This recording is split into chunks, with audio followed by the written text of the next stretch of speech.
Sorry. You were saying Stephen Jones? What? Stephen Jones, he's a professor. He did some work independently on the steel, found very high levels of sulfur. Well, but the entire drywall was composed of sulfur. The entire drywall? The drywall contained lots of sulfur. Gypsum drywall of the World Trade Center. The gypsum drywall? Yeah. Was it also asbestos as well? And the lower floors of the first tower, yes. 38 floors up, it was asbestos. And then after that? Then they replaced it with another weaker fireproofing. A weaker fireproofing? Because asbestos was outlawed in 1970 during the construction. And that sulfur that was tested, that sulfur contained also other residue, which had chemical signatures of thermite and thermate. Has this research been peer-reviewed? Oh, yes.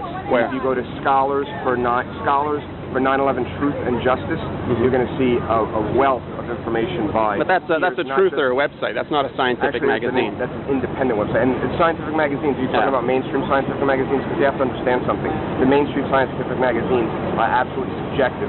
They're corporate-owned. Their first motive is profit. Those aren't true objective science. That's what you have to consider.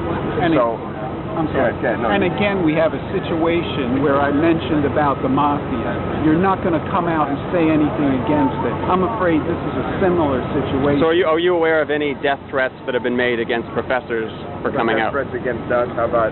I'm not familiar with any death threats against professors, but you know what? So on what grounds then do you say that they're not coming out because they're afraid of the mafia? If there's no proof that they've ever been threatened. That's your illustration of it. I know what you mean, but if there's no evidence that they've been threatened, then why do you say they're not coming out because they're afraid?